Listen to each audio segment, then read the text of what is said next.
वाडा साहब, एक तो आप आबिद साहब की बात का जवाब देंगे ही। सियासतदानों को रगड़ा लगवाने की बात होती है तो पिछले चंद दिनों से बहुत र्यूमर्स थी। ख्वाजा आसिफ खफा हो गए, वहाँ कोई बंदा पकड़ा गया, फिर यहाँ मरी में सुना मीटिंग होने लगी, नून लीग परेशान है। किसको रगड़ा लगना है? शहबाज को लगना है, ख्वाजा आसिफ को लगना है, पीपल्स पार्टी को लगना है, जरदारी साहब से प्रेसिडेंट हाउस का कराना होना क्या? देखिए देखिए, सबसे पहले तो मैं, आबिद भाई आपको मेरी आवाज़ आ रही है?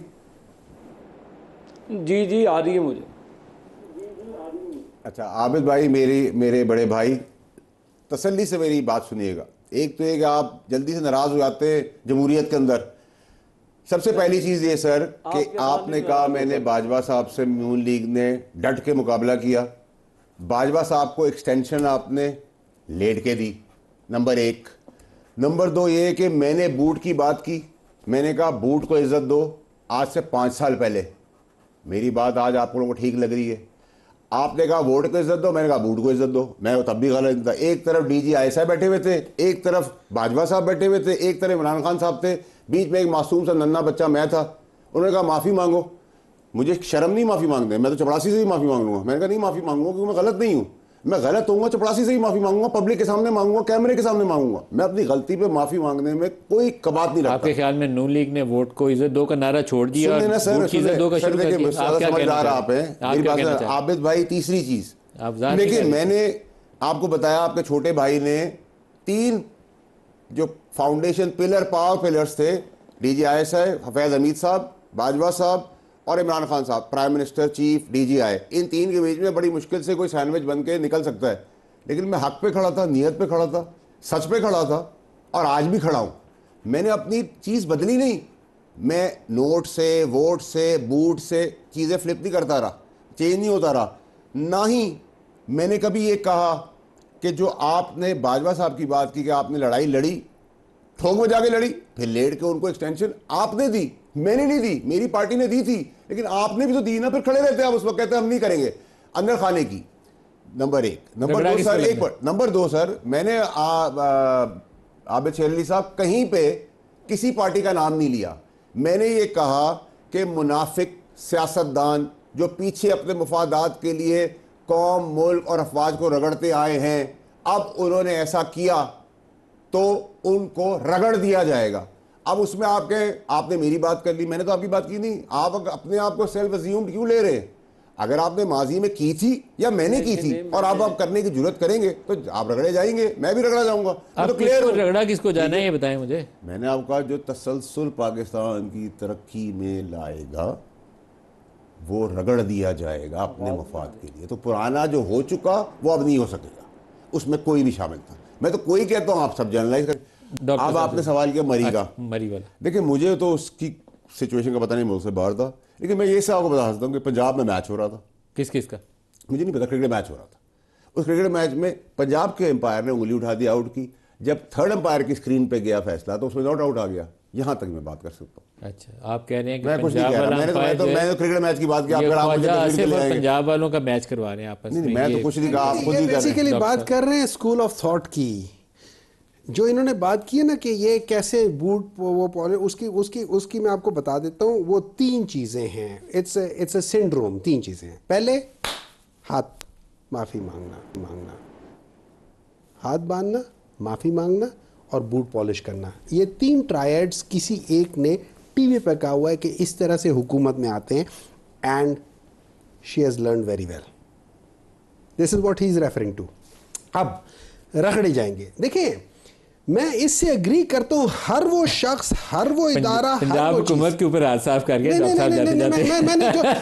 मैंने जो बात की है ये एग्जैक्टली वही इन्होंने भी पंजाब हुकूमत का तस्करा और सेंस में किया, आपने मैं कहना ये वही चाहते थे। He is more diplomatic than I am. आपने भी लेकिन वही किया ना कि हाथ जोड़ के आना पड़ता है, बूट पॉलिश करने पड़ते हैं। एक मिनट नहीं, इन्होंने मरियम बीबी के बयान का हवाला देके डायरेक्टली उनको अटैक किया। अब देखिए मैं इस बात से 100% एग्री करता हूं कि हर उस शख्स को रगड़ देना चाहिए जो इस मुल्क की तबाही का बायस है। बिल्कुल ठीक है। चाहे वो जो 1.5 अरब रुपए की, 1.5 खरब रुपए की, 10 अरब रुपए की, ये नैब के साथ प्ली बार्गेन किस बात की भाई?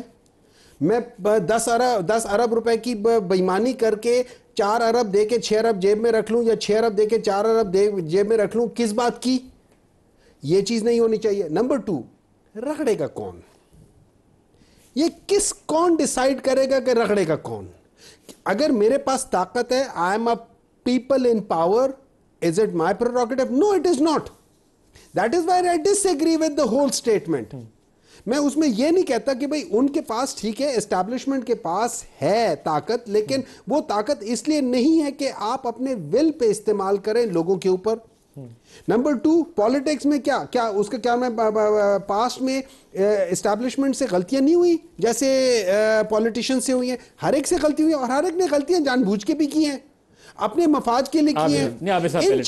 इन चीजों को हमें करेक्ट करना होगा, इन चीजों को करेक्ट करना होगा. और नंबर टू देखिए, मैं इट इज सेमेंटिक्स के एक्सटेंशन या प्रोलॉन्गेशन ऑफ दी, ये एक ही चीज है. It's just semantics. आप साहब पहले आप जवाब दे दें. आज ये जो जिस आर्टिकल का हमने हवाला दिया था अभी, उसी के दूसरे हिस्से के अंदर एक जुमला है उस आर्टिकल के अंदर कि अदालतें खुद सर होकर खुदाई के दावे तक पहुंच गई थी.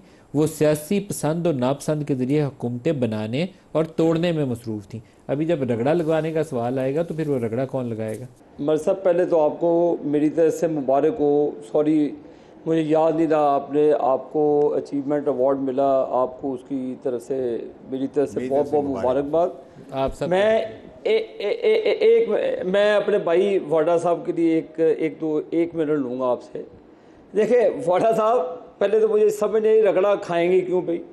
थोड़े रगड़े खाएं यार, आगे मुल्क बनाने के लिए, मुल्क को चलाने के लिए थोड़े रगड़े खाएं सब ने. बात ही नहीं कर रहा भाई, आप अपने ऊपर क्यों ले जा रहे हैं? नहीं, मैं अपने ऊपर ले जाया नहीं. आपने वो माजी का रेफरेंस दिया ना, नहीं, मैंने आपने माजी का रेफरेंस दिया, मैंने उस कॉन्टेक्स्ट में बात की. हाल में तो सारे अपने अपने मामलात में मुल्क को बेहतर कर रहे हैं. अल्लाह ताला मुल्क को इन क्राइसिस से निकाले. वाडा साहब, आप भी चाहते हैं, मैं भी चाहता हूँ, हम सब चाहते हैं. माजी में देखें, जो जजेस फिरौन बने हुए थे, जस्टिस आसिफ सईद, ये गुड टू सी यू करने वाला बंदयाल ले लें, और वो उससे पहले साकिब निसार ले लें. क्या जुल्म नहीं किए डॉक्टर साहब आपके होते हुए? कौन से ऐसे मोजज़ात थे जो इन 3 जजेस ने नहीं दिखाए कौम को का बेड़ा गर्क करने के लिए, आइन तबाह करने के लिए? कौन सा ऐसा इन्होंने काम नहीं किया कि आप आज सर उठाकर मीडिया पे उनकी बात करें? नहीं कर सकते, क्योंकि आपने उनके जरिए पूरी कौम को रगड़ा दिया, उनको पूरी तरह चक्की में पीसा आपने, सबको, ऑपोजिशन को. आप चाहते थे कि 1 मैन रूल हो पूरे पाकिस्तान में, बाकी सबको मार दे. आपका 2035 वाला यही प्रोग्राम था, अगले तक के कोई आपका मुखालिफ पाकिस्तान में रहे ही ना. सही कहा उन्होंने इस इंटरव्यू में कि वो फिरौन जज जो हमें किसी को सिसिलियन माफिया कहता था, साकिब निसार कहता था 3-4 MPA तो मैं ऐसे उड़ा दूं. तो जैसे इनके बाप का कानून लिखा हुआ था मलिक साहब, ये किस आइन के तहत जजेस बैठे थे? ये इमरान खान को कहते थे पनामा को आप केस लाएं, जस्टिस खोसा ने कहा बाकी हम खुद ही कर लेंगे. ये जजेस थे रात को बैठ के मीटिंगें कराते थे. ये जजेस थे जिनकी वजह से आज पाकिस्तान के गरीब को बिजली महंगी मिल रही है. इन्हीं जजेस की वजह से आज रोटी, कपड़ा, हर चीज महंगी हो गई है. पाकिस्तान में जो करेंसी महंगी हुई, इन जजेस की वजह से ऊपर गई है, जिन्होंने आइन को बेचा. मेरी बात 63A का फैसला आया था, आखिरी बात, जो 63A का फैसला आया था, जिसके बाद 26वीं आईनी तरमीम हुई थी, आपके ख्याल में वो कैसे आया था? और जो बल्ले के निशान वाला फैसला आया था, आपके ख्याल में वो कैसे आया था?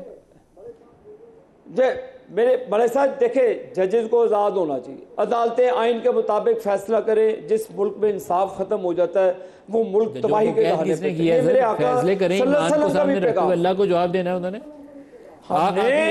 भाई हमने फैसल साहब मेरे साथ बैठे हुए कुछ कहना चाहते हैं, पहले फैसल साहब मलिक साहब ना जल्दी से 1-1.5 मिनट आपने पॉइंट किए ना मैंने किए. जब तक आप जी सर, फैसल साहब कुछ कह रहे हैं, 1 मिनट रह गया, सुन लें इनसे भी. आबिद भाई भी चाहते हैं, हुमायूं साहब भी चाहते हैं, मैं और आप भी चाहते हैं पाकिस्तान तरक्की करे.